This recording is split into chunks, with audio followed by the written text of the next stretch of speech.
Donald Trump, pédophile au lieu de Netflix.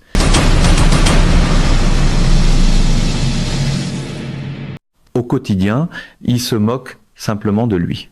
Par exemple, le compte de médias sociaux iraniens, basé au Zimbabwe, a publié « Mais il erre encore dans l'océan Indien et il se apparently filme Donald Trump, pédophile au lieu de Netflix ».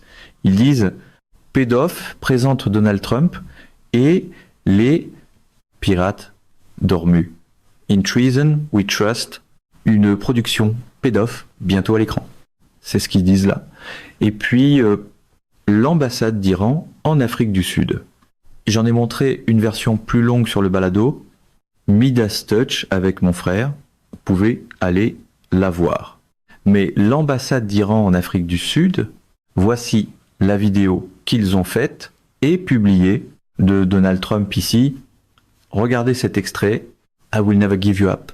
The Strait of Hormuz must be shut. Please, let the... Et pendant que toute cette actualité se déroule, ceci est d'une manière ou d'une autre la vraie vie. Voici comment C-SPAN a rapporté ce qui s'est passé dans les 24 dernières heures. Oui, c'est la vraie vie, les amis. Regardez cet extrait. C-SPAN, la démocratie sans filtre. Le président Trump a parlé aux journalistes à l'extérieur du bureau ovale après s'être fait livrer du McDonald's par le service de commande en ligne DoorDash. Il a ensuite répondu aux questions des journalistes sur plusieurs sujets, dont le conflit en cours avec l'Iran et une récente publication sur Truth Social où il se représentait comme Jésus, ce qu'il nie, affirmant qu'il croyait que l'image le représenté comme un médecin, d'un côté une crise géopolitique, de l'autre une livraison de fast-food et une explication sur une image qu'il a lui-même publiée. La Maison Blanche version chaos permanent. Alors, comment Donald Trump réagit-il à l'effondrement de ce soi-disant blocus naval, à la faiblesse qu'il montre en ce moment dans la mer Rouge, au fait que la Chine est là, dehors, en train, vous savez, de se moquer de lui, elle aussi. Qu'est-ce que Donald Trump fait? Il republie des comptes MAGA, comme Marc, machin, qui dit, la semaine dernière, les critiques de Trump jubilaient en disant que l'Iran avait obtenu une victoire stratégique en utilisant son contrôle du détroit d'Ormuz pour le forcer à un cessez-le-feu et à des négociations. Maintenant, Trump a inversé le scénario en utilisant le cessez-le-feu pour prendre le contrôle du détroit. Prendre le contrôle de quel détroit? De quoi vous parlez? Vous ne contrôlez pas le détroit d'Ormuz. Comment se fait-il que l'être humain le plus pathétique se retrouve à la Maison Blanche? Vous ne contrôlez pas le détroit d'Ormuz. Au mieux, tout ce que vous avez fait, c'est un faux blocus dans le golfe Persique, en dehors de l'espèce de zone déjà contrôlée par l'Iran. Vous pensez que ça vous fait paraître fort? Le monde entier se moque de vous. C'est le genre de victoire qui, plus on l'explique, plus ça sonne comme de l'autoréconfort. Vous voulez savoir ce qui se passe dans le reste du monde? En ce moment, vous avez à Abu Dhabi leur prince héritier, Khaled bin Zayed, qui est en Chine, en rencontre avec Xi Jinping, n'est-ce pas? Tous ces dirigeants arabes qui étaient autrefois alliés à Donald Trump, qui ont participé à tous ces arrangements de type pay for play, quid pro quo, ont donné tout cet argent à Donald Trump, acheté des immeubles Trump et financé ses projets crypto. Eux, ils sont comme, d'accord, faibles, pathétiques, perdants. On va aller voir Xi Jinping, donc on les voit s'aligner là-bas. Il conclut des ententes avec Zelensky. Il conclut des ententes avec Xi Jinping. Il conclut des ententes avec l'Europe en ce moment. Vous avez le premier ministre Pedro Sánchez d'Espagne, lui aussi Chine en ce moment en rencontre avec Xi Jinping.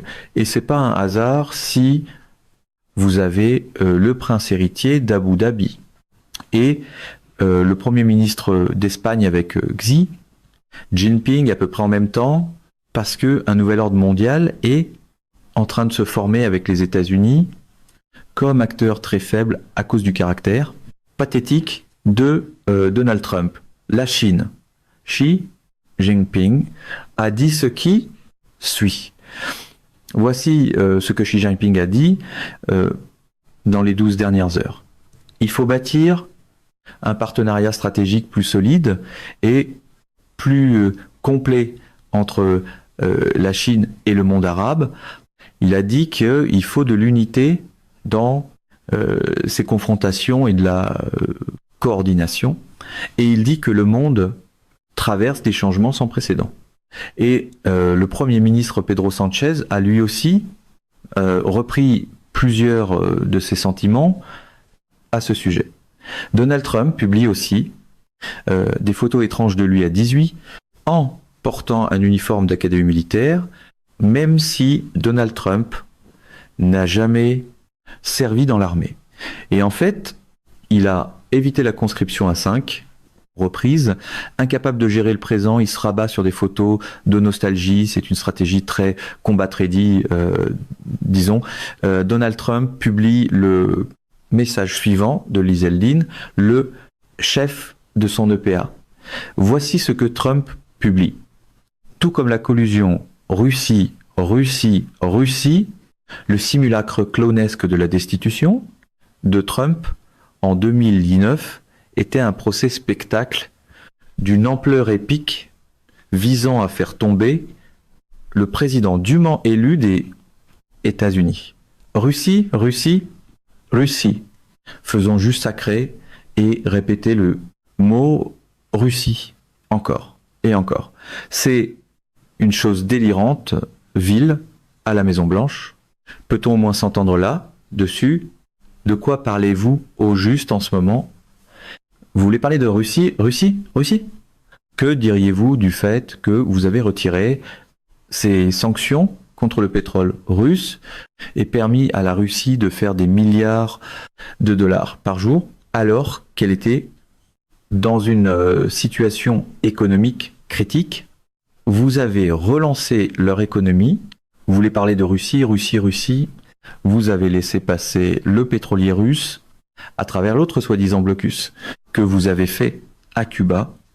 Quand vous montrez que vous annoncez des blocus et que les gens les traversent quand même, vous réalisez que les gens comprennent à quel point vous êtes faible et pathétique et que tout le monde se moque simplement de vous à ce stade. Vous le réalisez quand même. Mais Russie. Oui, Donald. Russie. Il publie aussi, pour les gens qui lisent encore le New York Times en déclin, et malgré le fait que l'Iran a été totalement anéanti militairement et autrement, vous penseriez que l'Iran est réellement en train de gagner ou à tout le moins de très bien s'en tirer. Mais c'est pas vrai. Et le New York Times le sait. C'est de la fausse nouvelle. Quand ce média corrompu va-t-il s'excuser pour ses mensonges et ses actes horribles contre moi, mes partisans et notre pays, lui-même? N'ont-ils aucune honte? N'ont-ils aucun sens de la décence? Donald J. Trump. Quel type pathétique. De quoi parlez-vous? Comment l'Iran aurait-il été anéanti? Il contrôle le détroit d'Ormuz. Toute leur direction est solidement en place en ce moment. Des dirigeants différents peut être, mais c'est la même république islamique qui dirige l'Iran, sinon dans une version encore plus puissante. Leur direction était présente aux négociations à Islamabad, au Pakistan. On a vu qu'ils n'avaient aucun intérêt à se rendre. Ils pensaient être là pour négocier. Vous avez modifié le cadre de négociation en 10 points. Alors, qu'est-ce que ça veut dire? Qu'ils ont été totalement anéantis. Je veux dire, vous réalisez que plus personne ne croit vraiment ce que vous dites.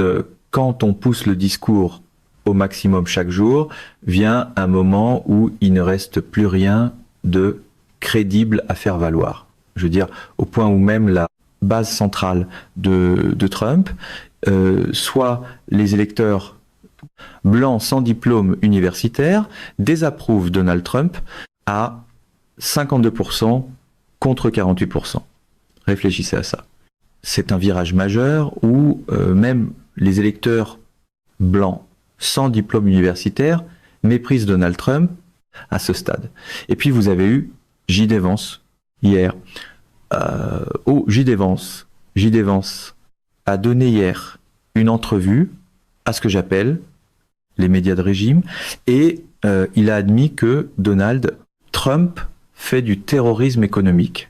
Il dit l'Iran fait du terrorisme économique, donc nous, on veut faire du terrorisme économique aussi.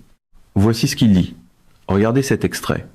Quand il s'agit d'armes de guerre, ce qu'ils ont fait, c'est se livrer à cet acte de terrorisme économique contre le monde entier. Ils ont essentiellement menacé tout navire qui circule dans les détroits d'Ormuz. Eh bien, comme le président des États-Unis l'a montré, on peut jouer à deux à ce jeu. Et si les Iraniens vont tenter de faire du terrorisme économique, nous allons nous en tenir à un principe simple. Aucun navire iranien ne sortira non plus. Nous savons que c'est important pour eux. Nous savons que cela ajoute une pression économique supplémentaire. Et encore une fois, Brett, le président, veut que le peuple iranien prospère et réussisse. Il a demandé à son équipe de négociation de mettre sur la table une proposition sérieuse. La balle est dans le camp de l'Iran. Avons-nous fait des progrès? Oui. Mais nous allons voir avec les Iraniens si nous pouvons obtenir ce progrès final qui nous permettra de conclure un grand accord. Et puis vous avez eu J.D. Vance qui a essentiellement lancé Donald Trump sous l'autobus. Et J.D. Vance c'est comme, bon, Brett Bayer, des médias de régime, que j'appelle Fox, genre, on a entendu dire que vous n'appuyez pas cette guerre au départ. Et J.D. Vance répond, oui, je ne l'appuyais pas, mais je ne vais pas entrer dans mes conversations privées ici. Regardez cet extrait. Vous aviez de réelles réserves au début et vous les avez exprimées au président. Est-ce vrai? Eh bien, Brett, vous savez, je donne mes conseils au président des États-Unis et nous le faisons tous. Et je m'attends à ce que lorsque je donne des conseils au président des États-Unis, cela reste privé parce que le président doit pouvoir compter sur ses principaux conseillers sans qu'il court ensuite vers les médias. Ce que je dirais, Brett, c'est que je suis d'accord à 100% avec le président sur le fait que l'Iran ne peut pas avoir l'arme nucléaire. J'ai vu, juste dans les négociations des derniers jours, que ce sont de rudes négociateurs, mais ce sont fondamentalement le genre de personnes pour qui la possession d'une arme nucléaire imposerait des coûts terribles au monde entier. S'ils sont prêts à se livrer à du terrorisme économique contre le monde entier, qu'est-ce que cela voudrait dire? Quel levier auraient-ils s'ils avaient une bombe nucléaire à Téhéran? Ce n'est pas une issue acceptable pour nous, ni, franchement, pour qui que ce soit. Donc, j'appuie à 100% les objectifs du président. Ici, empêcher les armes nucléaires, empêcher les pires armes de guerre de tomber entre les mains des Iraniens. Eh bien, voilà, tout le monde. Donald Trump, faible et pathétique. Dites-moi ce que vous en pensez.